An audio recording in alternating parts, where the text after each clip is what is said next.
మత్తయి సువార్త 8వ అధ్యాయము 5వ వచనం నుంచి చదువుతున్నాను చూడండి. ఆయన కపెర్నహూములో ప్రవేశించినప్పుడు ఒక శతాధిపతి ఆయన యొద్దకు వచ్చి, ప్రభువా, నా దాసుడు పక్షవాయువుతో మిగుల బాధపడుచు ఇంటిలో పడి ఉన్నాడని చెప్పి ఆయనను వేడుకొనెను. యేసు, నేను వచ్చి వాని స్వస్థపరచెదనని అతనితో చెప్పగా, ఆ శతాధిపతి, ప్రభువా, నీవు నా ఇంటిలోనికి వచ్చుటకు నేను పాత్రుడను కాను. నీవు మాట మాత్రము సెలవిమ్ము, అప్పుడు నా దాసుడు స్వస్థపరచబడును. నేను కూడా అధికారమునకు లోబడిన వాడను. నా చేతి క్రింద సైనికులున్నారు. నేను ఒకని పొమ్మంటే పోవును, ఒకని రమ్మంటే వచ్చును. నా దాసుని ఈ పని చెయ్యమంటే చేయును అని ఉత్తరమిచ్చెను. యేసు ఈ మాట విని ఆశ్చర్యపడి వెంట వచ్చుచున్న వారిని చూచి, ఇశ్రాయేలులో నెవనికైనను నేనింత విశ్వాసమున్నట్టు చూడలేదని నిశ్చయముగా మీతో చెప్పుచున్నాను. అనేకులు తూర్పు నుండి పడమట నుండి వచ్చి అబ్రహాముతో కూడాను, ఇసాకుతో కూడాను, యాకోబుతో కూడాను పరలోక రాజ్యమందు కూర్చుందురు గాని రాజ్య సంబంధులు వెలుపటి చీకటిలోనికి త్రోయబడుదురు. అక్కడ ఏడ్పును పండ్లు కొరుకుటయు నుండునని మీతో చెప్పుచున్నాను నేను. అంతటా యేసు, ఇక వెళ్ళుము, నీవు విశ్వసించిన ప్రకారము నీకు అవునుగాకని శతాధిపతితో చెప్పెను. ఆ ఘడియలోనే అతని దాసుడు స్వస్థత నొందెను. ఇప్పుడు చదువుకున్నటువంటి ఈ వాక్యాన్ని ఉత్తర ప్రత్యుత్తరాల రూపంలో చదువుకుందాం. ఒక వచనం నేను చదువుతా, మళ్ళీ మీరు ఒక వచనం చదవాలి. మళ్ళీ నేను ఒక వచనం చదువుతా, మళ్ళీ మీరు ఒక వచనం చదవాలి. సరేనా? ఇప్పుడు నేను మొదలు పెడతా, మళ్ళీ మీరు మౌనంగా ఉండేరు. ఒక వచనం నేను, ఒక వచనం మీరు, ఎందుకంటే చదివే పద్ధతి అబ్బిద్ది. అందుకని ఆయన కపెర్నహూములో ప్రవేశించినప్పుడు ఒక శతాధిపతి ఆయన యొద్దకు వచ్చి,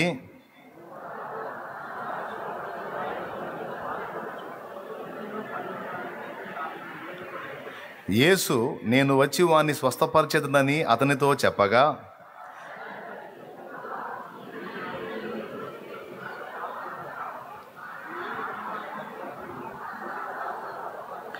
నేను కూడా అధికారమునకు లోబడిన వాడను. నా చేతి క్రింద సైనికులు ఉన్నారు. నేను ఒకని పొమ్మంటే పోవును, ఒకని రమ్మంటే వచ్చును. నా దాసుని ఈ పని చేయమంటే చేయును అని ఉత్తరమిచ్చెను.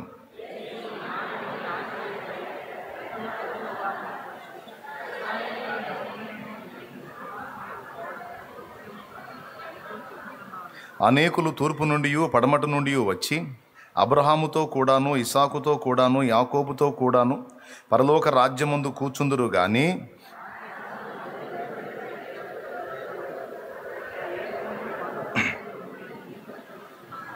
అంతటా యేసు, ఇక వెళ్ళుము, నీవు విశ్వసించిన ప్రకారం నీకు అవునుగాక అని శతాధిపతితో చెప్పెను. ఆ ఘడియలోనే అతని దాసుడు స్వస్థత నొందెను.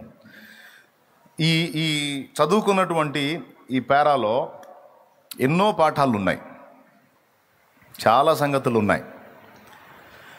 ఒక శతాధిపతి, ఇతడు ఇశ్రాయేలీయుడు కాదు, ఇతడు ఒక అన్యుడు కాబట్టే యేసు ప్రభు తన వెంట వచ్చుచున్న వారి వైపు తిరిగి, ఇశ్రాయేలులోనైనను ఇంతటి విశ్వాసం ఉన్నట్టు నేను చూడలేదని ఆశ్చర్యాన్ని వ్యక్తం చేశాడు. కాబట్టి ఇందులో మనకి పాఠాలు ఏంటంటే, నంబర్ 1, శతాధిపతి క్యారెక్టర్. ఒక అంశం మాట్లాడాలంటే, శతాధిపతి అంటే 100 మంది సైనికుల మీద అధిపతి. శత అంటే 100 మంది మీద అధిపతి. ఈయన ఒక ఆఫీసర్. ఈయన చేతి కింద 100 మంది సైనికులు ఉంటారన్నమాట. వాస్తవంగా ఆ సైనికులకు సంబంధించినటువంటి పోలీస్ డిపార్ట్మెంట్లో మనుషులు భక్తిపరులుగా ఉండటానికి కష్టమవుతుంది.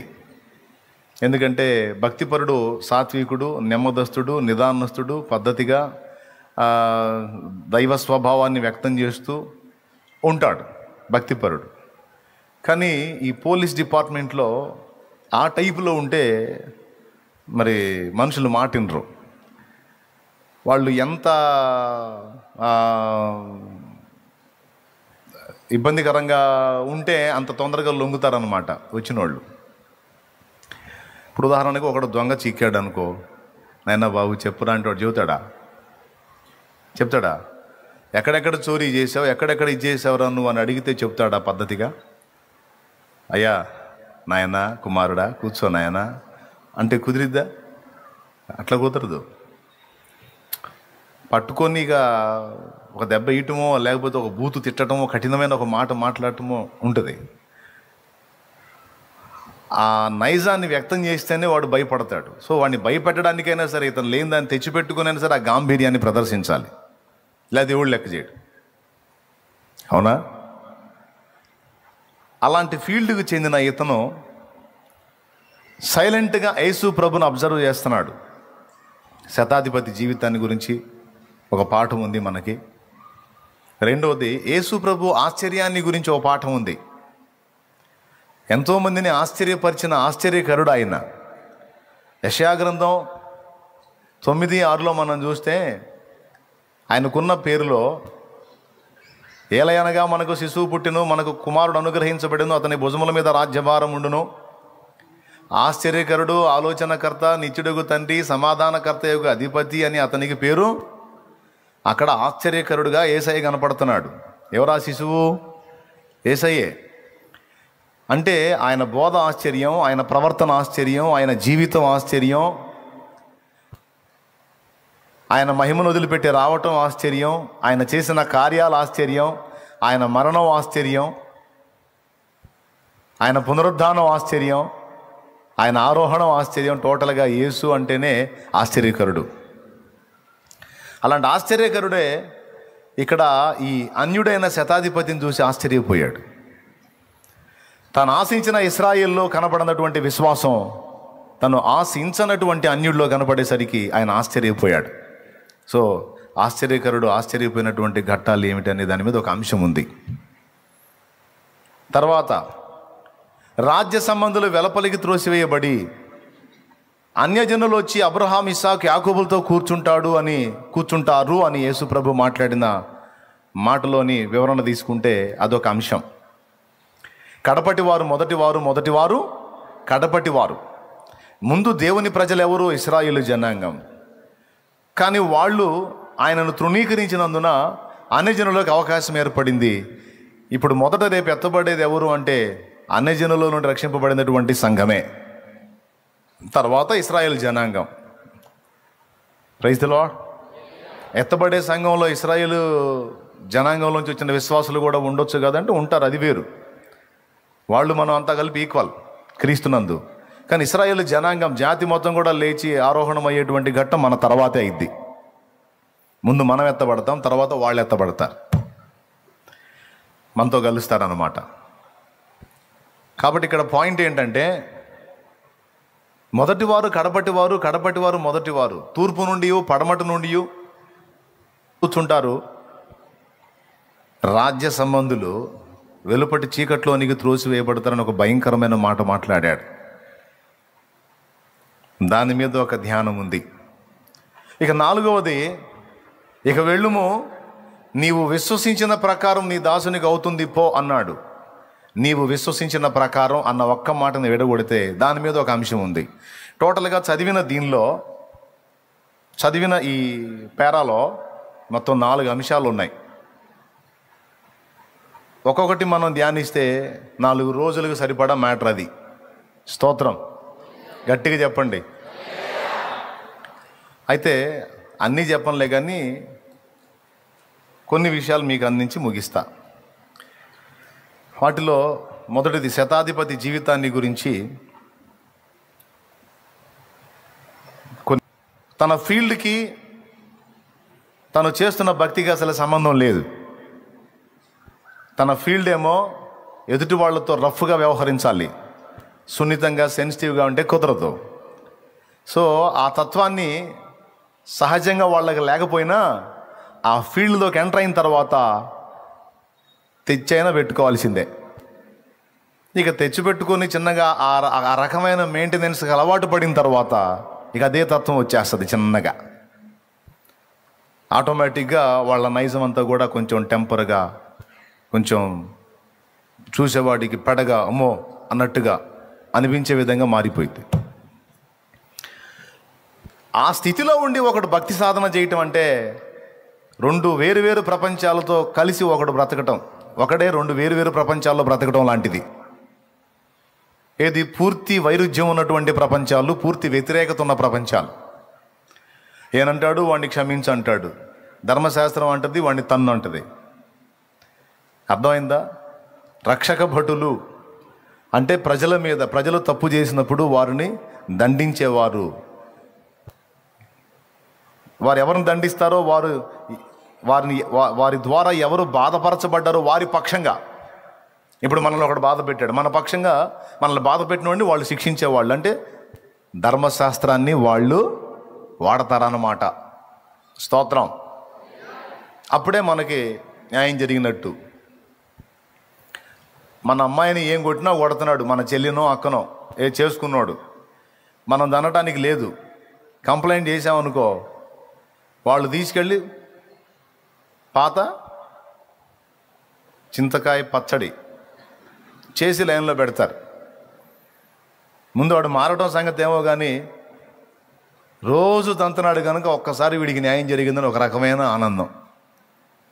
ధర్మశాస్త్రం ప్రయోగించబడింది వాడి మీద. ఇప్పుడు చూడండి, ధర్మశాస్త్రము లేకపోతే న్యాయము, సత్యము, ధర్మశాస్త్రము, కృప. న్యాయం ఏమంటది? తప్పు చేసినోడికి శిక్ష అంటది. కృప ఏమంటది? పోనీ అబ్బా వదిలే అంటది. మరి ఈ రెండింటికి కలిపి ప్రయాణం అంటే ఎట్లా కుదిరిద్ది? కాబట్టి పోలీస్ డిపార్ట్మెంట్లో ఉన్న వ్యక్తికి పాపం అటు దానికి ఇటు దీనికి న్యాయం చేయాలంటే పెద్ద శోధన, ద్విపాత్రాభినయం చేయాల్సిందే. ఆ డ్రెస్ వేసుకొని అందులో పోయినాడు ఏరా అనాలా, అది దాటి సంఘంలోకి వస్తే ప్రైజ్ లాడన్నా అనాలా. ఇందులోకి వచ్చేదారు మళ్ళీ బ్రదర్ అన్నా అనుకో, ఏది బ్రదర్ అంత పెడగా మాట్లాడుతున్నావు అంటాం మనం. మన దగ్గరకు వచ్చాడు, బ్రదర్ వందనాలు బ్రదర్ అన్న. మళ్ళీ అందులో పోతేనే డ్రెస్ వేసుకుని ఎవడు ఈ వేరు ప్రపంచాల్లో మనుగడ సాగిస్తూ ఒక మనిషి బ్రతకడం అంటే పాపం చాలా కష్టం. శతాధిపతి జీవితం అలాంటిదే. ప్రారంభం నుంచి ఇశ్రాయేలీ దేవుడైనటువంటి యెహోవాను ఎరిగినోడేం కాదు. తనేదో అన్యుడు, తనకు సంబంధించింది ఏదో తనకుంది. కానీ యేసు ప్రభు లైన్లోకి వచ్చిన తర్వాత యేసు ప్రభుని కూర్చిన సమాచారాలు చెవులు పడుతున్నాయి, వింటున్నాడు. అందరు వేరు, ఆయన వేరు, అందరి ప్రవర్తన వేరు, ఆయన ప్రవర్తన వేరు. ఆయన ఒక ప్రత్యేకమైన వ్యక్తి, ఆయన బోధ అధికారంతో కూడింది. ఆయన అలా, ఆయన ఇలా అని ఆ నోట ఈ నోట విని మరి మొత్తానికి ఎట్లా ఫాలో అయ్యాడో మొత్తానికి గమనించి యేసు ప్రభుని అబ్జర్వ్ చేశాడు. ఈ డిపార్ట్మెంట్లో ఇంకొకటి కూడా ఉంటుంది, ప్రతిదీ లాజికల్గా ఆలోచించే మైండ్. సహజంగా పోలీస్ డిపార్ట్మెంట్లో ఉన్న వాళ్ళకి సువార్త చెప్పడానికి కష్టం అనుకుంటారు కొంతమంది. ఎంత మాత్రం కాదు, పోలీస్ డిపార్ట్మెంట్లో ఉన్న వాళ్ళకి సువార్త చెప్పడం చాలా ఈజీ. మనం చూపించే లాజిక్కి తప్పకుండా వాళ్ళు కనెక్ట్ అవుతారు. ఎందుకంటే వాళ్ళకి ధర్మశాస్త్రం తెలుసు, శిక్షావిధి తెలుసు. దాని నుండి ఒకరిని రక్షించాలి అంటే దానికి తగిన పనిష్మెంట్ మరొకటి చెల్లించాలి అనేటువంటి లాజిక్కి వాళ్ళు ఒప్పుకుంటారు. అర్థమైందా? నేను చాలామంది పోలీసు వాళ్ళకి సువార్త చెప్పాను దేవుని రూపంలో. మళ్ళీ నాకు ఆపోజిట్ క్వశ్చన్ ఇలా, ఎందుకంటే కరెక్టే, లాజిక్కి కరెక్ట్గా కనెక్ట్ అవుతారు. ఎందుకంటే ఏదైనా చెప్పు ముందు లాజికల్గా ఆలోచిస్తారు, ఆలోచిస్తేనే అందులో మనుగడ. అర్థమైందా? ఒక్కొక్కడు ఉంటాడు, వాడే హత్య చేస్తాడు, వాడే పోయి కేసు పెడతాడు.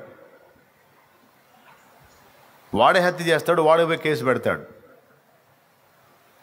వీళ్ళు దర్యాప్తు ఎక్కడి నుంచి మొదలు పెడతారు తెలుసా?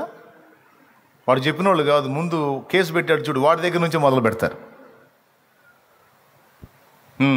ఏ టైం వెళ్ళింది ఇంటి నుంచి, ఏ టైంలో, అప్పుడు నువ్వు ఎక్కడున్నా, ఎందుకు వెళ్ళా ఆడికి? నన్ను అడుగుతారు, ఏంది సార్? కాదయ్యా, మనిషి పోయింది కనబడట్లేదు అన్నావు, నన్ను చెప్పు మరి. మొత్తం దర్యాప్తు అక్కడి నుంచే ఒకళ్ళు విచారిస్తారు వాడినే. అయిపోయిన తర్వాత మళ్ళీ ఇంకొక ఆయన వస్తాడు, కూర్చో, ఏందంట ఎట్లా అంటున్నా, ఎన్నింటికి పోయింది అంటాడు. మళ్ళీ వీడు చెప్పే టైంలో మార్పు రాకూడదు.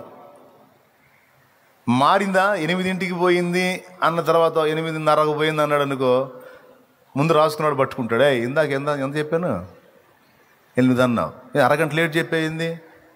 కాదు సార్, కొంచెం ఒక అరగంట తేడా. సార్ చెప్పు. ప్రతిదీ ఎక్కడ దొరికితే అక్కడ రాసుకుంటాడు ముందు. అవసరమైతే వాడి మీద అనుమానం ఉంటే 4 సార్లైనా సరే వాడి చేత మాట్లాడిస్తారు. ఈ 4 సార్లు ఎక్కడో చోట తేడా పడతాడు. చెప్పిందే అదే నిజం అనుకో, ఉన్న నిజం అదే కాబట్టి కరెక్ట్గా అన్నీ అదే వస్తాయి. 20 సార్లు అడిగినా.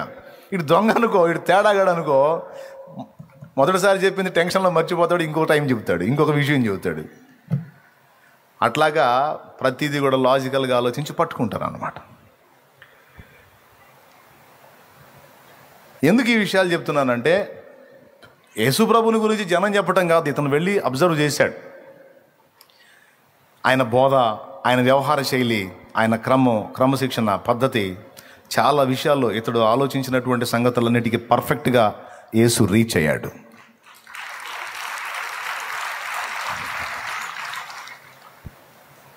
ఈయన సామాన్యుడు కాదు, ఈయన బోధ సామాన్యమైంది కాదు, ఈయన వ్యవహారం సామాన్యమైంది కాదు, ఈయన చేసే కార్యాలు కూడా సామాన్యుడు చేసే కార్యాలు కాదు, ఈ ప్రత్యేకమైన వ్యక్తి ఈయన అనేది ఫిక్స్ అయిపోయాడు. ఈలోపు తన దగ్గర ఉండేటువంటి దాసుడికి బలహీనత వచ్చింది, పక్షవాతం వచ్చింది, కాలు చేయి పడిపోయింది. తనకెంతో నమ్మిన బంటులాగా ఉండి పరిచర్య చేసేటువంటి దాసుడు, ఆడికేదో జబ్బు వచ్చింది, అరే చూయించుకోరా అని ఏదో పావలా బేడ ఇచ్చి వదిలించుకోవాలా, అట్లాంటోడు కాదు ఇతను. అన్యుడే, జీవం గల దేవుణ్ణి ఎరగని అన్యుడే, కానీ ప్రేమ కలిగిన వాడు. యూజ్ అండ్ త్రో అని వాడుకో వదిలే అనే టైప్ కాదు. కొంతమంది యేసు ప్రభువును నమ్ముకున్న వాళ్ళలో, క్రైస్తవుల్లో ఈ టైప్ వాళ్ళు ఉన్నారు, యూజ్ అండ్ త్రో. కానీ ఇలా అలాంటోడు కాదు. అన్యుడై ఉండి కూడా, ప్రభువుని ఎరగని వాడై ఉండి కూడా, తనకు నమ్మకంగా ఉపచారం చేసిన వాని పట్ల దయబుద్ధి, జాలిబుద్ధి కలిగినోడు, కనికరం కలిగినోడు, వానికి చేయాల్సిన న్యాయం చేయాలనే మనసు కలిగినోడు, కృతజ్ఞత కలిగినోడు గనుక అడిగాడు, ఎట్లా వీడికి బాగుపడాలంటే ఏం చేయాలా? వైద్యాలు అయిపోయినాయి, తిప్పలు పడ్డాడు, వాళ్ళని సంప్రదించాడు, వాళ్ళు చెప్పిన సలహాలన్నీ చూశాడు. దాసుడికి యజమానుడు సేవ చేశాడు, కానీ అతను నయమై బాగుపడలా. ఈలోపు యేసు ప్రభుని అబ్జర్వ్ చేశాడు. చివరికి యేసు ప్రభు దగ్గర విషయం ఉందన్న సంగతి అర్థమైంది. చిన్నగా ఆయన రిక్వెస్ట్ చేశాడు, ప్రభువా, నా దాసుడు పక్షవాతం వచ్చి బాధపడుతున్నాడు, నువ్వు ఒక్క మాట సెలవివ్వు, వాడు బాగుపడతాడు అని యేసు ప్రభుని రిక్వెస్ట్ చేశాడు. ఈ విన్నపాన్ని ఆలకించిన ప్రభు, నేను వస్తాను, ఇంటికి వచ్చి నేను వాడిని బాగు చేస్తాను అన్నాడు. అయితే ఇతను అంటాడు, ప్రభువా, నీవు నా ఇంట్లోకి రావడానికి నేను పాత్రుణ్ణి గాను, ఎందుకంటే నువ్వెవరో నాకు తెలుసు. నువ్వు నా ఇంట్లోకి వచ్చి, నా ఇంట్లో సంచరించి, నా ఇంట్లో అడుగు పెట్టడానికి, వాసము చేయడానికి తగిన వాడను నేను కాను. నీవు పరిశుద్ధుడవు, నేను పాపీన మనుషుడను అని ఒప్పుకున్నాడు ఆయన. నువ్వు ఏ పాపము లేని పరిశుద్ధ దేవుడవు, నేను పాపీన మానవుడను, నా ఇంట్లోకి రావడానికి నాకు అంత అర్హత లేదయ్యా అన్నాడు. మరి ఎట్లనయ్యా, నువ్వు జబ్బు చేసింది దాసుని కన్నావు, వాస్తవంగా దాసుని గురించి ఎవరు పట్టించుకోరు, ఏదో తుళమో పళ్ళమో ఇచ్చి చూయించుకోరని వదిలేస్తారు. కన్నవాళ్ళైతే లేదా ఇంటి వాళ్ళైతే వాళ్ళ గురించి కొంచెం శ్రద్ధ తీసుకుంటారు. కానీ దాసుని గురించి నువ్వు ఇంత శ్రద్ధ, కాబట్టి నాకు నచ్చేసావా, నేను వచ్చేస్తాను, ఇంటికి వచ్చేసి నేను ఆయన బాగు చేసేస్తాను అన్నాడు.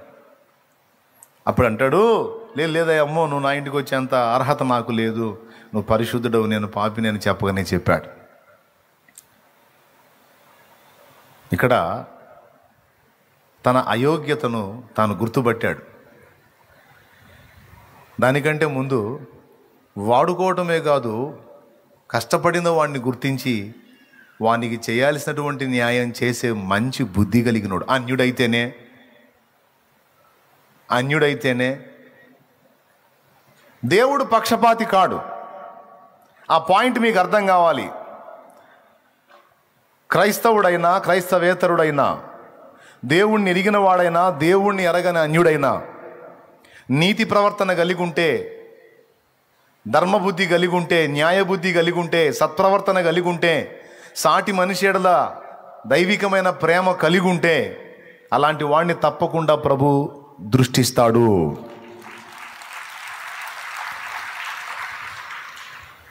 ఖచ్చితంగా వాడిని గౌరవిస్తాడు దేవుడు. మనకన్నా దేవుని వాక్యం ఉంది, వానికి దేవుని వాక్యం కూడా లేదు, కానీ తన మనస్సాక్షిని బట్టి వాడంత నీతి ప్రవర్తన కలిగి ఉన్నాడంటే అది ఇంకా గొప్ప విషయం. శతాధిపతి దగ్గర ఆ లక్షణం ఉంది. ఎదుటివాడిని వాడుకోవటమే కాదు, వాని ఎడల కృతజ్ఞత చూపాలి అనే ఆ కృతజ్ఞత బుద్ధిని తను వ్యక్తపరిచాడు. కాబట్టి యేసుప్రభువు నచ్చాడు. అయితే అంటాడు, మొట్టమొదటిది ప్రేమ కలిగిన వాడు, కృతజ్ఞతా బుద్ధి కలిగిన వాడు, న్యాయ ప్రవర్తన కలిగిన వాడు ఈ శతాధిపతి. ఒకటి. రెండవది, యేసు ప్రభు ఎవరో గుర్తుపట్టాడు. ఆయన ఏ పాపము లేని పరిశుద్ధుడు, ఆయన దేవుడు. ఇతనేమో తను తాను పాపిని అని చెప్పుకున్న వ్యక్తి. ఇక్కడ తన పాపస్థితిని తను గుర్తుపట్టాడు, తన అయోగ్యతను దానివల్ల అతడు దీనుడయ్యాడు. వాస్తవంగా 100 మంది మీద అధిపతి అంటే ఒక రేంజ్ మెయింటైన్ చేయొచ్చు. సహజంగా కొంతమంది చూసారా, వాళ్ళకున్న ధనాన్ని బట్టి, వాళ్ళకున్న హోదాను బట్టి, వాళ్ళకున్న గుర్తింపును బట్టి, వాళ్ళకున్న పెద్ద కులాన్ని బట్టి మనం అంటే సేవకుడు వాళ్ళని స్పెషల్గా రెస్పెక్ట్ చేయాలని ఆశిస్తారు. కొంతమంది నాకు తగులుతారు, కొంతమంది ఇట్లాంటి వాళ్ళు. ఎట్టి పరిస్థితుల్లో వాళ్ళ హోదాను వాళ్ళు నాకు తెలియజేయడానికి ట్రై చేస్తుంటారు. అది కులం విషయంలోనో, లేకపోతే డబ్బు విషయంలోనో, లేకపోతే వాళ్ళకున్న అధికార విషయంలోనో. అంటే ఎందుకు అది నాకు తెలియజేయడానికి ట్రై చేస్తారంటే, కొంతమంది అమాయకంగా కొంతమంది చెప్పబోతే, కొంతమంది కావాలని చెప్పబోతారు. ఎందుకంటే వాళ్ళకున్నటువంటి ఆ స్థాయిని బట్టి సేవకుడు బెండ్ అవ్వాలి. మేము ఫలానా అండి అంటే, ఆహా, అరే, అయ్యో, రండి కూర్చోండి అంటాను. ఇటీవలి కాలంలో ఒక సంగతి తెలిసింది నాకు. లైవ్ నుంచి చాలామంది ఫాలో అవుతారు, లైవ్ ద్వారా చాలామంది ఫాలో అవుతారు దూర దూరాల నుంచి. ఒక పెద్ద అధికారి, ఆయన ఒక జడ్జి స్థాయి వ్యక్తి. ఆయనకు దేవుని యందు ప్రేమ ఉంది. మొన్న ఒకరోజు నాకు తెలీదు, వాకప్ చేసిన వాళ్ళు చెప్పిన మాట, రాత్రి వేళ వచ్చాడంట ఇక్కడికి. నైట్ అంతా మందిరంలోనే పండుకున్నాడంట. నైట్ అంతా మందిరంలోనే. 11-12 వచ్చాడు. ఆకలి అవుతుందట. తనతో కూడా ఉంటారు కదా సహకారులు. ఆకలి అవుతుంది, ఏమన్నా అన్నం ఉందేమో చూడండి అన్నాడంట మందిరంలో. సార్, ఇక్కడ అన్నం ఈ టైంలో ఉండకపోవచ్చు, ఉన్న అడుగు పొడుగు ఉండొచ్చు, బయట నుంచి తెస్తాం సార్ మంచి ఫుడ్ అంటే. ఓయ్, నేను దేవుని సన్నిధికి వచ్చానయా, దేవుని సన్నిధికి వచ్చాను. నేను అధికారిగా, రాజుగారు అలా ఆయన దాసుడిగా వచ్చాను. ఆయన సన్నిధిలో ఉన్నదే తింటాను, ఆయన సన్నిధిలో ఉన్నదే తింటానయా, తీసిరండి అంటే పాపం వెతికారంట వాళ్ళు ఆ పాత్రలో. వెతికితే అన్నమును చారు ఏదో ఉంది. ఇట్లా ఇది ఉంది సార్, అడుగు అన్నం చారు ఉందంటే అదే వేసుకురండి అంటే అదే కలుపుకొని తిన్నాడు. అయిపోయింది, ఇక పండుకోవాలి. వెనక రూమ్ ఉంది. సార్ బ్యాక్ రూమ్ ఉంది, మంచిగా పండుకోవచ్చు సార్ ప్రశాంతంగా అంటే, దయచేసి మీరు నన్ను ఇక్కడ ఒక హోదా కలిగిన వ్యక్తిగా నన్ను చూడొద్దు.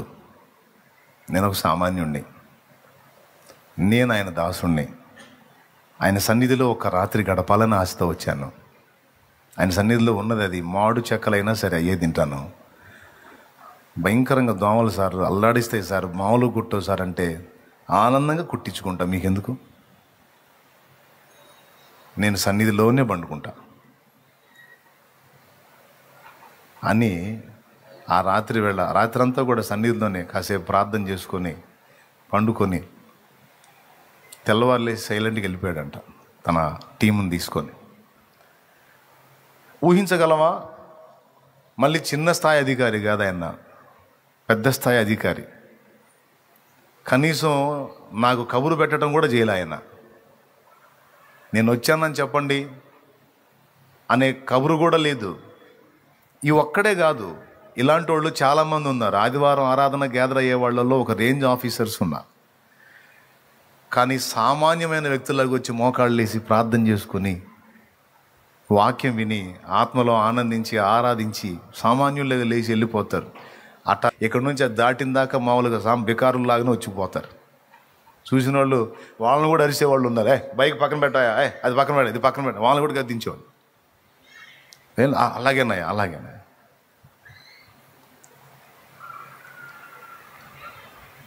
ఏం లేదు. పాపం ఒకసారి మన పరిచారం కూడా మన్నాయని గద్దించాడు.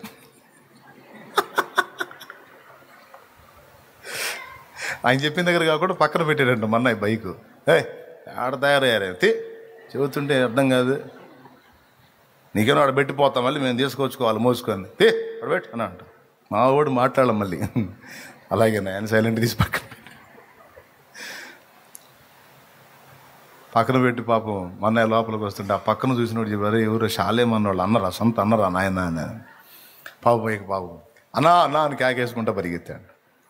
అన్న సారీ అన్న, తమ్ముడు ఇందాక చేసింది కరెక్ట్, ఇప్పుడు నువ్వు చేసేది తప్పు అన్నాడంట మావాడు. నువ్వు ఇందాక చేసింది కరెక్టు, ఇప్పుడు నువ్వు చేసేది తప్పు. ఆయన నా తోడబుట్టినోడైనా ఆయన దేవుని మనిషి, నేను సామాన్యుడే. నాకేమో నువ్వు అంత రెస్పెక్ట్ ఇవ్వాల్సిన అవసరం లేదు. నలుగురికి ఎంత కొలతో నాకు అంతే కొలత, నాకేం స్పెషల్గా ఏం అవసరం లేదు. లెక్క ప్రకారం నేను తప్పు చేశాను, నువ్వు పక్కన పెట్టాను, వరుసలో పెట్టాలా? నా తప్పు అది, నువ్వు ఖండించావు, సూపర్, నాకు నచ్చావు, అట్లనే ఉండు. లేకపోతే ఇబ్బంది అయిపోయింది, పరిచర్య నడవదు. నీ పరిచర్య మంచిగా సాగాలని నువ్వు ఖచ్చితంగా గద్దించి లైన్లో పెట్టాల్సిందే, ఏం పర్వాలేదు. అంటే ఎందుకు ఈ విషయాలు చెప్తున్నానంటే, హోదాను చూపించుకొని, స్థాయిని చూపించుకొని, ధనవంతులమని చూపించుకొని, లేకపోతే అధికారులమని చూపించుకొని, ఏదో ఆ టైప్ ఆఫ్ వేలో ట్రై చేయొచ్చు. కానీ శతాధిపతి యేసు, అయ్యా నేను పాత్రుని కాదంటున్నాడు, నాకంత అర్హత లేదయ్యా అంటున్నాడు. ఎంత తగ్గింపు చూడండి.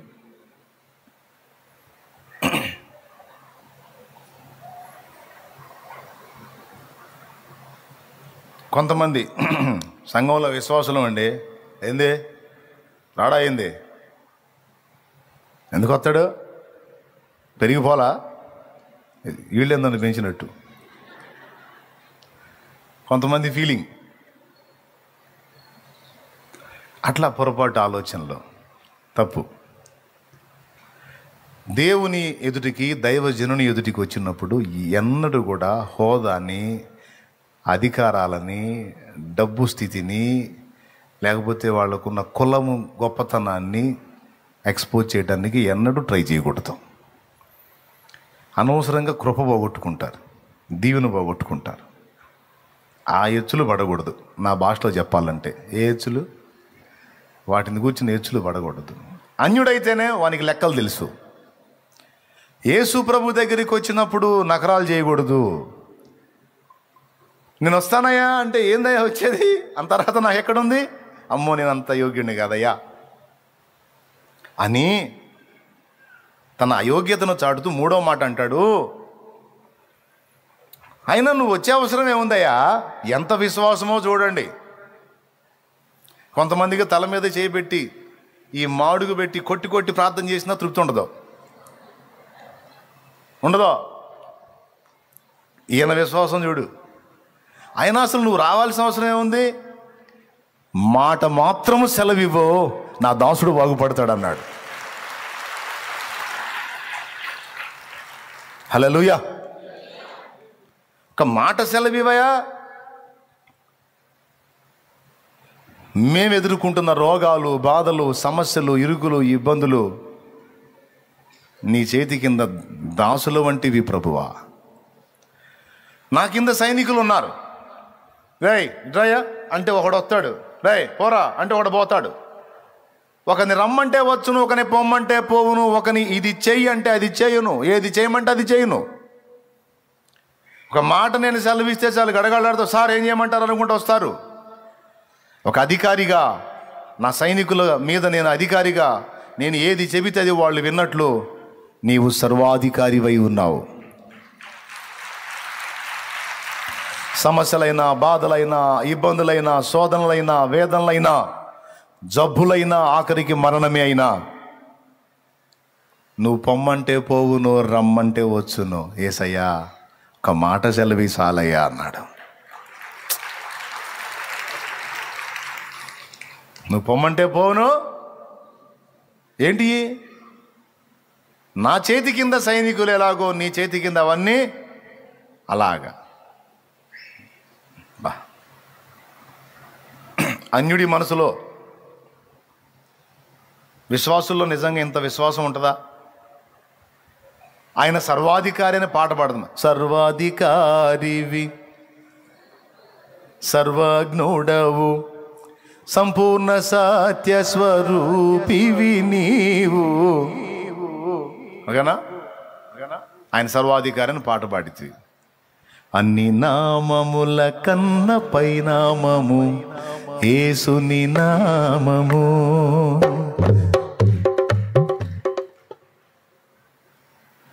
తర్వాత లైన్ ఏంది కాదు, యేసునామం నాకు కూడా తెలుసులే. అన్ని నామముల కన్నా పైనామము యేసునామం. ఎన్ని తరములకైనా కొనియాడదగినది క్రీస్తు. ఇప్పుడు వాడండి. అన్ని నామముల కన్న పైనామము యేసుని నామము, ఎన్ని తరములకైనా కొనియాడదగినది క్రీస్తు నామము. యేసునామము జయం జయము, సాతాను శక్తుల్ లయం లయము. యేసునామము జయం జయము, సాతాను శక్తుల్ లయం లయము. హల్లెలూయా హోసన్నా హల్లెలూయా, హల్లెలూయా ఆమేన్. హల్లెలూయా హోసన్నా హల్లెలూయా, హల్లెలూయా ఆమేన్. దేవునికి మహిమ. పాటేమో సర్వాధికారాన్ని పాడతాం, అలాగే అన్ని నామముల కన్నా పైనామం అని పాడతాం, కానీ నిజంగా దాన్ని నిజమని విశ్వసించలేం. అది మన బలహీనత.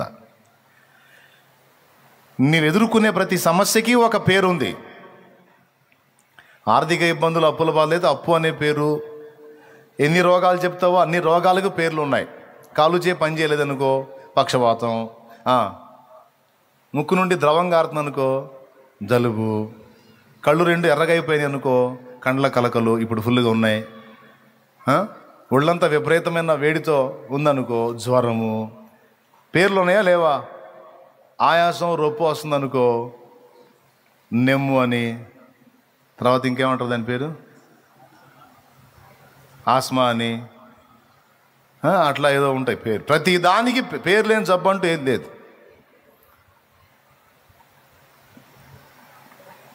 ప్రతి జబ్బుకి పేరుంది. మనం ఏం పాడావు ఇప్పుడు? పాట ఏం పాడావు? నువ్వు ఎదుర్కొనే ప్రతి సమస్యకి పేరుంది. ఆఖరికి నీ శత్రువులు ఉంటే ఆ శత్రువులకు కూడా పేర్లు ఉన్నాయి. పేరు లేని శత్రువుడు లేడు. సైతాన్ నీకు శత్రువు అయితే వాడికి కూడా ఒక పేరు ఉంది. సాధుని వాడికి పేరు లేని వ్యక్తి కానీ, సమస్య కానీ, రోగం కానీ ఏమీ, అన్నిటికీ నామాలు ఉన్నాయి. నామం అనగా పేరు. పాట ఏం పాడావు? అన్ని నామముల కంటే పై నామము యేసు నామం అని పాడాం. కానీ అలా విశ్వసించాం.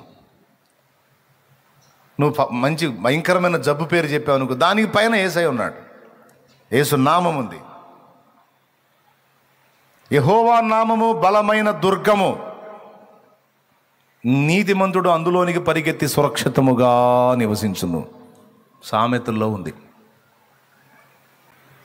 అన్ని నామముల కంటే పైనామము ఆయన నామమైనప్పుడు నువ్వు ఎదుర్కొనే ప్రతి సమస్యకు పేరుంది. ఆ పేరుకు పైన యేసు అనే నామం ఉంది. గుర్తుపెట్టుకో. పైన ఉంది, కింద లేదు. నువ్వు ఎంత సమస్యను ఎదుర్కొంటున్నా నువ్వు ఒకటే గ్రహించాలి, ఆలోచించాలి. దీని అంతటికి పైన యేసయ్య ఉన్నాడు. యేసయ్య నామం ఉంది. ఆయన కిందనే ఉన్నాయి కదా ఇవన్నీ, ఆయన పైన అయితే లేవు కదా. పర్వాలేదులే, అన్నిటికీ పైన ఆయన ఉన్నాడు, ఆయన చూసుకుంటాడన్న భరోసా, విశ్వాసం, ధైర్యం అనుకుంటా. అన్ని నామముల కంటే పైనామం అని నీకు వినపడిందంటే అందులో ఈ సబ్జెక్ట్ గుర్తు రావాలి నీకు. నీ శత్రువులు, నీ బలహీనతలు, నిన్ను శోధించే సైతాను, నిన్ను పడద్రోసే శోధనలు, నువ్వు ఎదుర్కొంటున్న అప్పులు, ఇబ్బందులు, రోగాలు, అన్నిటికీ పైన నా యేసయ్య నామం ఉంది. అన్నీ ఆయన పాదముల క్రిందే ఉన్నాయి. ఆయనకి స్తోత్రం. ఆయనే చూసుకుంటాడు. ఆమేన్. గట్టిగా చెప్పండి. అది సర్వాధికారి అనే పాట పాడటం కాదు, ఆఖరికి చావు మీద కూడా అధికారం కలిగినోడు. ఆయన సెలవు లేకుండా భూమి మీద నుండి ఒక ప్రాణం పోవాలన్నా కూడా సాధ్యం కాదు. ఒక ప్రాణం భూమి మీద నుండి తీయబడింది అంటే ఆయన సెలవు. మరణము యొక్కయు పాతాళ లోకం యొక్కయు తాళపు చెవులు నా స్వాధీనమందు ఉంచబడి ఉన్నవి అన్నాడు. ప్రకటన గ్రంథం 1వ అధ్యాయము 18వ వచనం మీరు చూడగలిగితే ఈ మాట అండర్లైన్ చేసుకోవచ్చు. ఆఖరికి చావుతో సహా దాని మీద కూడా ఆయన అధికారం కలిగి ఉన్నాడు. నేను మొదటి వాడను, కడపటి వాడను, జీవించువాడను, మృతుడనైతిని గాని ఇదిగో యుగయుగములు సజీవుడనై ఉన్నాను. మరియు మరణము యొక్కయు పాతాళ లోకము యొక్కయు తాళపు చెవులు నా స్వాధీనములో ఉన్నవి. మరణము యొక్కయు, ఒకడికి మరణం కలగాలంటే, మరణం కలిగి అతను దేవుని దగ్గరకు చేరాలంటే, ఈ లోకాన్ని విడవాలంటే తలుపు యేసయ్య తీయాలి. కాబట్టి భయం లేదు. ఇక ఆయన సెలవు అయితే ఉండటం కంటే వెళ్ళటమే మంచిది. ఇంక వచ్చారా బాబు అంటే, సెలవు కాలేదనుకో గొంతు పిసికినా మనం జావం. దేవునికి స్తోత్రం. హల్లెలూయా. సమస్య లేదు, గొంతుకు తాడేసి లాగినా సరే కొట్టలాడుతాం కానీ సావం. ఆయన తలుపు తీగిపోతే ఎట్లా? ఆయన సర్వాధికారి అని పాడుట, మాట్లాడుటయే కాదు, సర్వాధికారి అని నమ్మాలి. శతాధిపతి అన్యుడై ఉండి ఎంత గొప్ప విశ్వాసాన్ని కనపరిచాడండి. ప్రభువా నువ్వు సర్వాధికారివయ్యా, పక్షవాతం నీకు లోబడదా? నువ్వు వచ్చి దాన్ని సాగనంపాలా? మాట మాత్రము సెలవిమ్ము, మా బ్రతుకు మారిపోతుంది. మాట మాత్రము సెలవిమ్ము, మాకు విడుదల దొరుకుతుంది. పాడదామా? మాట మాత్రము సెలవిమ్ము, మా బ్రతుకు మారిపోతుంది. మాట మాత్రము సెలవిమ్ము, మాకు విడుదల దొరుకుతుంది. మాట మాత్రము సెలవిమ్ము, మా బ్రతుకు మారి. మాట మాత్రము సెలవిమ్ము, మాకు విడుదల దొరుకుతుంది. నీ మాట కోసమే యేసయ్య మా కన్నీళ్ళు ఎదురు చూసేనయ్య. నీ మాట కోసమే యేసయ్య మా కన్నీళ్ళు ఎదురు చూసేనయ్యా. మాట మాత్రము సెలవిమ్ము, మా బ్రతుకు మారిపోతుంది. మాట మాత్రము సెలవిమ్ము.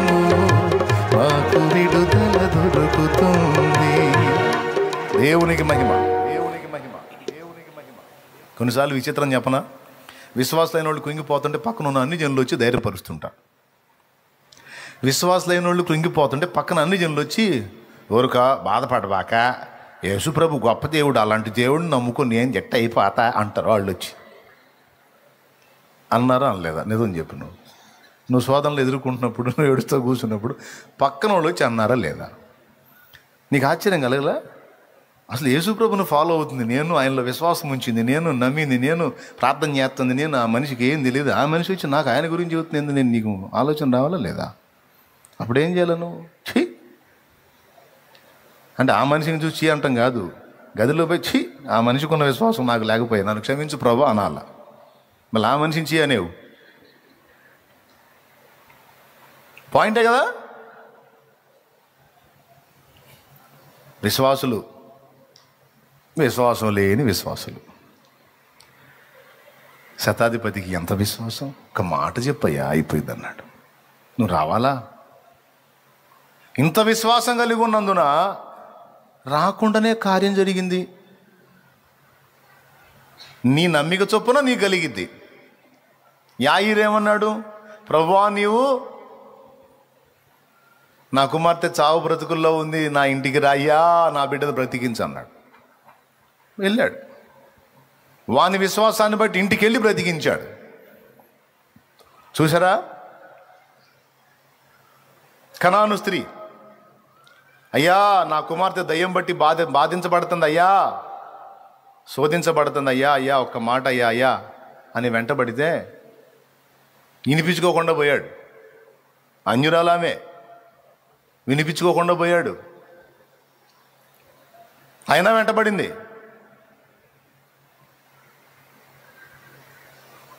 శిష్యులు చూశారు, అంతను గోల్ చేసుకుంటూ వెంటబడుతుంది, ఏందయ్యా అన్నారు. ఆయన 4 అడుగులు వేసాడు, ప్రభువా కరుణించను, మళ్ళీ కేకలేస్తుంది. అమ్మా పిల్లల రొట్టె ముక్కలు తీసి కుక్క పిల్లలకు వేయటం యుక్తము కాదు. పరీక్షించాడు ఆ మాటతో ఆమె విశ్వాసాన్ని, ఆమె నమ్మకత్వాన్ని, ఆమె అహాన్ని. ఓవర్ యాక్షన్ చేయలే. సురోఫెనికయ వంశస్థురాలు, అప్పట్లో అదొక రాజవంశం కిందట ఆమె. మరి ప్రిస్టేజ్ దెబ్బతిందో కుక్క పిల్లలతో పోలిస్తే, అవునా కాదా? ఆయన ఆమె పోలా. కానీ ఇప్పుడు కొంతమంది మాత్రం యేసు ప్రభు గొప్పోడా, అయ్యా కాపాడమని వస్తే కుక్కలతో పోల్చాడు గొప్పోడా అంటే ఆమెకు లేదు ఫీలింగు, ఆమెను అన్నందుకు ఏళ్ళ కొంది కొంతమందికి ఫీలింగు. ఆమెను కదా అంది, వీడు తీసుకుంటాడేంది అది నన్ను అన్నట్టు, వీణన్నట్టు. ఆమెని పరీక్షించాడు విశ్వాసాన్ని. ఫస్ట్ ఏమో ఆమె కేకలేస్తుంటే వినపడినట్లు వెళ్ళిపోయాడు ముందుకి. అదేంది పరీక్షించడం ఏంది అంటే, నువ్వు అర్జెంటుగా మెంటల్ హాస్పిటల్లో పోయి చూయించుకో అని చెప్పాలి వాడికి.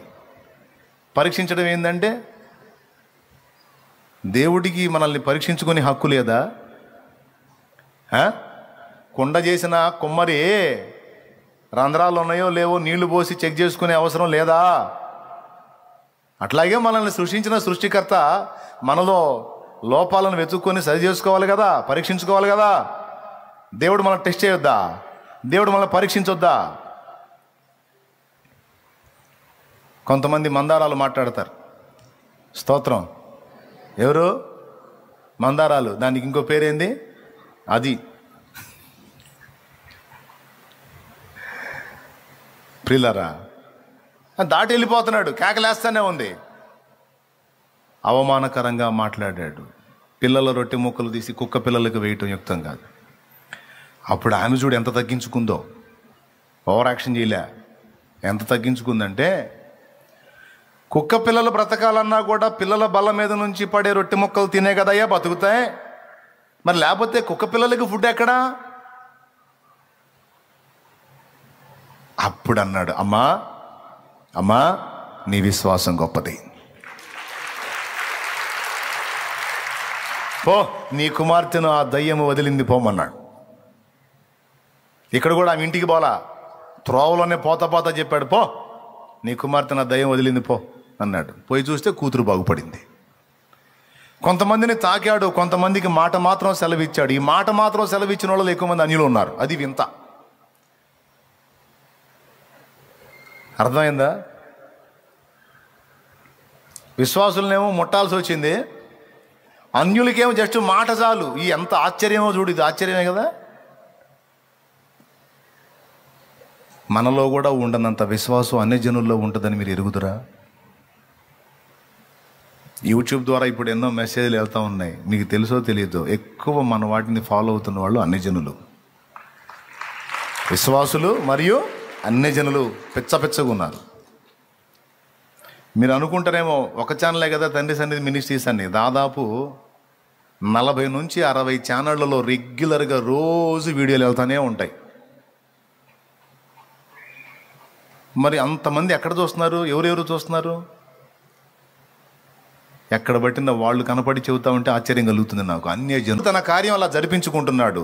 నన్ను వాడుకునేది ఆయనే, తన ప్రజలకు ఆ వాక్ అందేటట్టు చేసేది ఆయనే. రెండు ప్రభావం యేసుకే చెందునుగాక.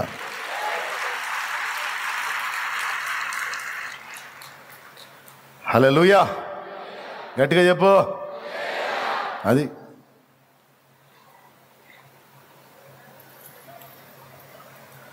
ప్రియులారా, ఆయన మహాకృప, మహానుభావుడు. అన్ని జనుల్లో ఉన్న విశ్వాసం నీవు విశ్వసించినట్లే నీకు అగును కాక. పోమ్మా, నీ కూతురు బాగుపడిందంటే పోతే బాగుపడింది.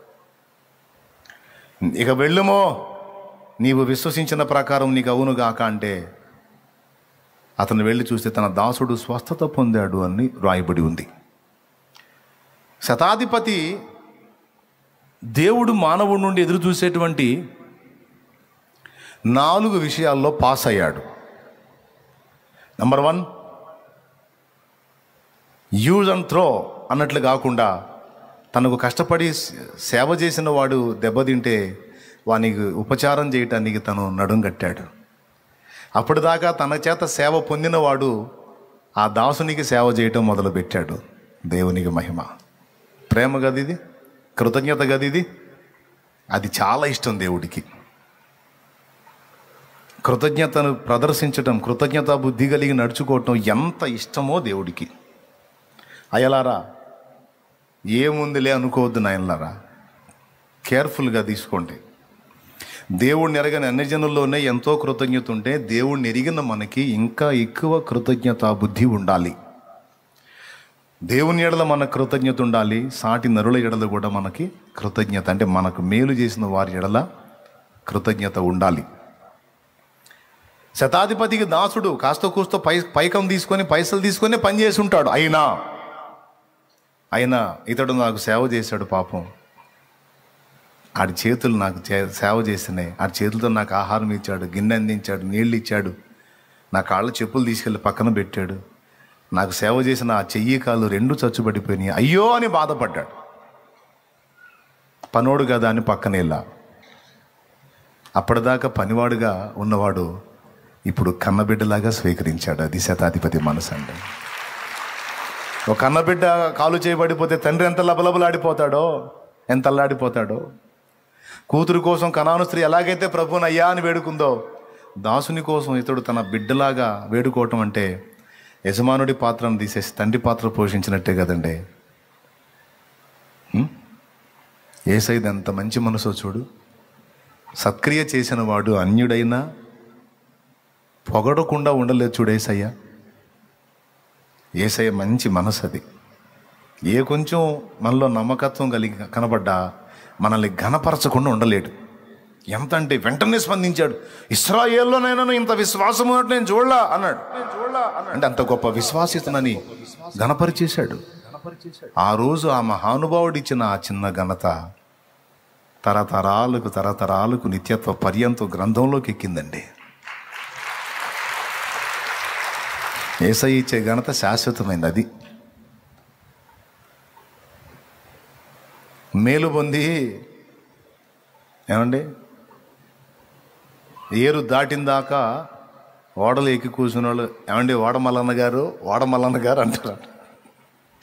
ఏరు దాటి ఒడ్డుకు దిగినాక ఏరులో ఉన్నప్పుడేమో ఓడమల్లన్న అంట. ఏరు దాటి ఒడ్డుకి ఎక్కిన తర్వాత పోరా బోడి మల్లన్న అన్నారు.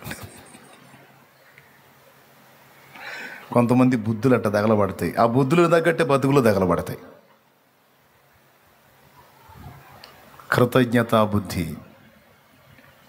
ఒక్కసారి మేలు పొందితే, ఒకసారి మంచి పొందితే, ఒకసారి సహకారం పొందితే, ఏ విధం చేతనైనా సరే ఆ వ్యక్తికి మేలు చేయటానికి, అతడు చేసిన ఉపకారాన్ని మర్చిపోకుండా గుండెల్లో ఎల్లప్పుడూ పెట్టుకోవటానికి ఆ కృతజ్ఞత బుద్ధి మనం సాధన చేయాలి. కృతజ్ఞత బుద్ధి కలిగిన హృదయాలంటే యేసయ్యకి చాలా ఇష్టం.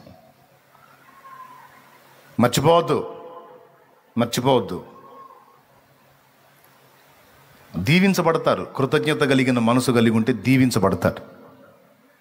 మర్చిపోవద్దు. మేలు పొంది కీడు చేయొద్దు. ఉపకారం పొంది విషం కక్కొద్దు. దానివల్ల నువ్వే నష్టపోతావు.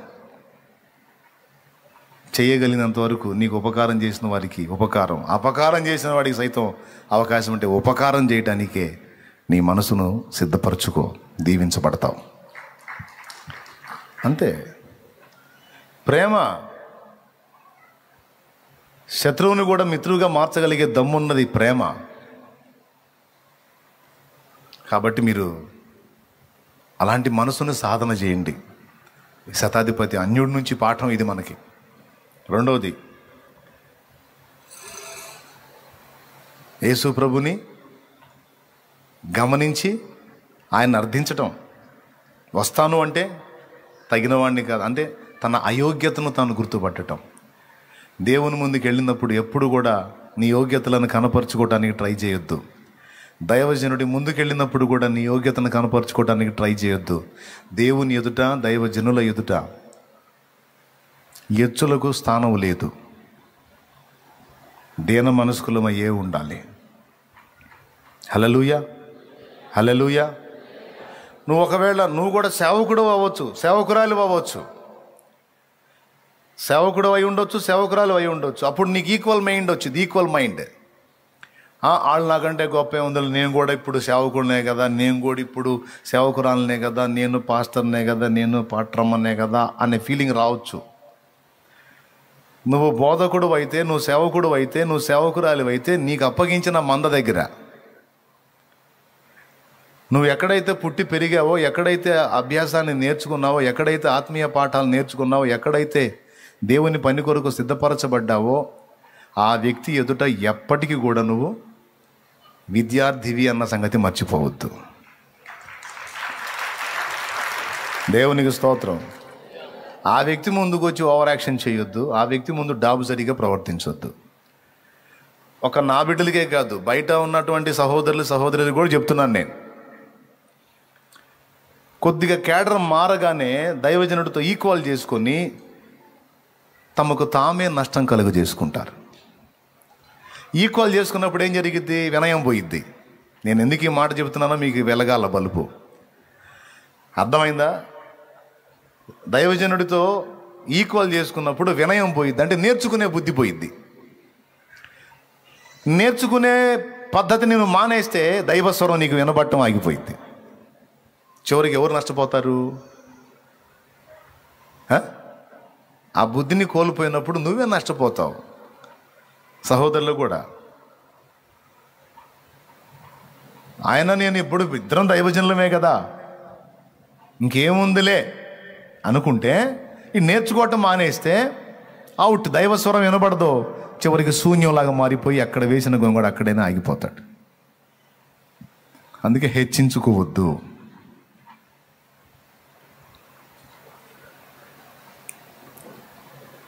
నీ మంద ముందు పో. నీకు అప్పచెప్పిన సంఘం ముందు నువ్వు నాయకుడివే, బోధకుడివే. మళ్ళీ వాళ్ళు నీకు వినయం చూపాల్సిందే. వాళ్ళ ముందు నువ్వు గౌరవంగా ఉండొచ్చు, ఇబ్బంది లేదు. వాళ్ళ ముందు నీ గౌరవాన్ని కాపాడుకోవాలి. వాళ్ళ ముందు నువ్వు కొంచెం జాగ్రత్తగా ఉండాల్సిందే. కానీ నిన్ను పెంచి పోషించిన ఆత్మీయ నాయకుని దగ్గర మాత్రం నువ్వు వినయాన్ని కలిగి ఉండాలి. దాన్ని పోగొట్టుకుంటే నేర్చుకోవటం మానేస్తావు. నేర్చుకోవటం మానేస్తే నువ్వే ఎఫెక్ట్ అవుతావు, పాడైపోతావు. నువ్వెంత పెద్ద మొనగాడివిగా మొనగత్తేవుగా, నీకు పైన నాయకులుగా దేవుడు ఏర్పరిచిన వారిని తృణీకరించకుండా నువ్వు జాగ్రత్త చూసుకోవాలా. లేకపోతే దాని నష్టాన్ని తప్పకుండా నువ్వు అనుభవించాల్సి వస్తుంది. ఆ రోజు కాకపోతే తర్వాతైనా దాని నష్టం మాత్రం ఖచ్చితంగా నువ్వు ఫేస్ చేస్తావు. అందుకే ఇప్పటికి కూడా నాకు ఉపదేశం చేసిన వాళ్ళని, రక్షణలో నడిపించిన వాళ్ళని నా గుండెల్లో పెట్టుకున్నా. ఇప్పటికీ వాళ్ళ ముందుకు పోయినప్పుడు నా వినయాన్ని నేను కలిగి ఉంటా. వాళ్ళ నోటి నుండి వచ్చే దేవుని మాటల్ని వినటానికి, ఆ సలహాను తీసుకోవటానికి ఇప్పటికీ సహా నేను లోబడతా. ఎంతమందికి అర్థమవుతుంది నేను చెప్పే సంగతులు? ఈరోజు డీప్ స్టడీ అని చెప్పట్లా, జస్ట్ సింపుల్గా ఒకటి జీవితంలో నుంచి కొన్ని మాటలు మీకు అందిస్తున్నా. మొదటిది ఏమిటి? ప్రేమ, కృతజ్ఞత, బుద్ధి. రెండవది తన అయోగ్యతను తాను ఇప్పుడు అదే పద్ధతి సైనికుల ముందు ప్రదర్శిస్తాడా? అయ్యా మిమ్మల్ని పంపించడానికి, రమ్మంటానికి, పొమ్మంటానికి నాకు అర్హత లేదు అంటాడా? వాళ్ళ దగ్గర అనడం మళ్ళీ అంటాడు. ఇదే మనిషి మళ్ళీ యేసయ్య దగ్గరికి వచ్చేటప్పటికి, ప్రభువా అమ్మో నువ్వు నా ఇంటికి వచ్చే అంత అర్హత నాకు లేదు, నేను ఎంతటి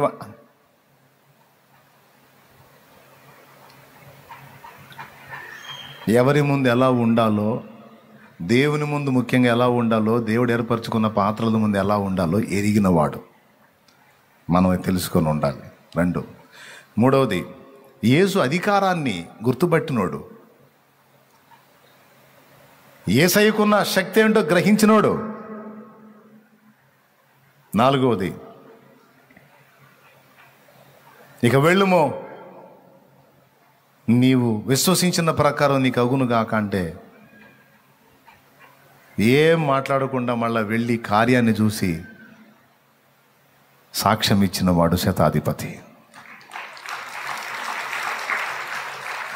ఏం విశ్వసించాడో అదే జరిగింది అక్కడ. నువ్వు మాట చెప్పు, నువ్వు అను, అయిపోయింది అంతే. కొంతమంది వస్తారండి నిజంగా అస్సలు పరమ మొరట మనుషుల్లాగా ఉంటారా, మైండ్ పోగొడతారు నాకు. ఏందయ్యా ఒక మాట అను, నువ్వు ఒక్క మాట అన్నయ్యా నువ్వు అను అంటారు. మళ్ళా కనపడతారు, చూసావా నువ్వు అన్నావు, నా ఆయన చేసేసాడు, ఎదుగో సాక్ష్యం అంట. నాకు ఆశ్చర్యం, ఇట్లా చాలామంది తగిలారు నాకు. అక్షర జ్ఞానం లేదు, కానీ నువ్వు అన్నయ్యా ఒక మాట అన్నయ్యా, నాయనకి చెప్పాయా, ఒక మాట చెప్పాయా, నువ్వు చెప్పు అయిపోయింది. నిజంగానే జరిగింది. చదువు ఎక్కువైతే లాజిక్లు ఎక్కువ అవుతాయి. అందుకే చదువుకున్న వాళ్ళ కంటే మోటోళ్ళ దగ్గర ఎక్కువ విశ్వాసం ఉంటుంది. స్తోత్రం. చదువు ఎక్కువైతే అది ఎట్లా జరుగుతుంది, ఇది ఎట్లా జరుగుతుంది, అది కష్టమేమోలే, ఇది కష్టమేమోలే, అట్లేమోలే, ఎట్లా ఇవొత్తుంటాయి. చదువు లేకపోయినా కొంతమంది గుండెల్లో ఎంత విశ్వాసం ఉంటుందంటే, ప్రార్థన చేసి నాకు సహా అనుమానం వచ్చే విషయాలు వాళ్ళు సాధించుకొని వస్తారు. ప్రియులారా, ఇదంతా ఎందుకు చెప్తున్నానంటే ఒక్క కారణాన్ని బట్టి చెప్తున్నానయ్యా, సింపుల్గా. అమ్మ అందరూ వినండి. మనం దేవుణ్ణి ఎరిగున్నాం. దేవుణ్ణి ఎరగని అన్యులను సైతం దేవుడు దృష్టిస్తున్నాడు. వాళ్ళని గురించి కూడా పొగడి ఘనపరిచి యేసు ప్రభు మాట్లాడాడు. అపోస్తల కార్యం 10:34 ప్రకారం యేసుక్రీస్తు అందరికీ ప్రభు.